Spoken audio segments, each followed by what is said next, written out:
unajua huwa tunaambiwa moja kati ya changamoto ambao watu tuliokoka tunaipata ni kusikia sauti ya Mungu. Okay. Yaani inawezekana Mungu akawa anazungumza nawe mara nyingi sana.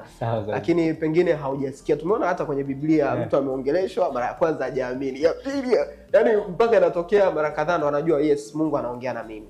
Sasa umesema by default kondoo anatakiwa kusikia sauti ya mchungaji wake. Sasa na umeshatuambia kabisa kuna sauti ya kwako, kuna sauti ya shetani, kuna sauti ya Mungu.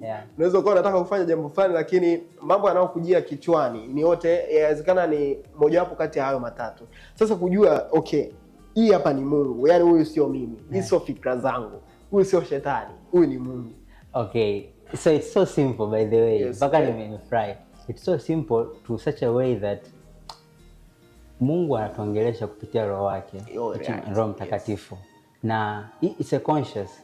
Mimi najua kwamba the moment nimempokea Kristo kwa Bwana Mwokozi wa maisha yangu, na Roho wa Mungu ndani yangu.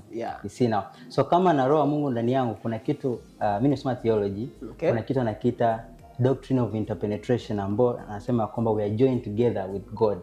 Kwa Mungu ana access ya kutusemesha. Now, the difference between the devil na Mungu ni kwamba Roho wa Mungu akiwa anakusemesha hakulazimishi. It's a conversation, it's a friendly conversation. Kwa ni kama anaku-advise on a matter, kama unahitaji advice, kama it's a warning, a correction or anything. Umeona? Roho na ndio shetani ana mtindo wa kulazimisha mambo. Ukija kunotice. Na Mungu akikusemesha ana mtindo wa kuconfirm kile ambacho amekusemesha. Primarily ni kupitia neno lake. Kwa how will you know kwamba ni Mungu amenisemesha? Halitakinzana na hicho kiandika. Exactly. Hakitakinzana. Lakini akienda further atakuwa pia anakuletea watu kuconfirm kile ambacho amekisema. Umeona, lakini the baseline ni neno lake.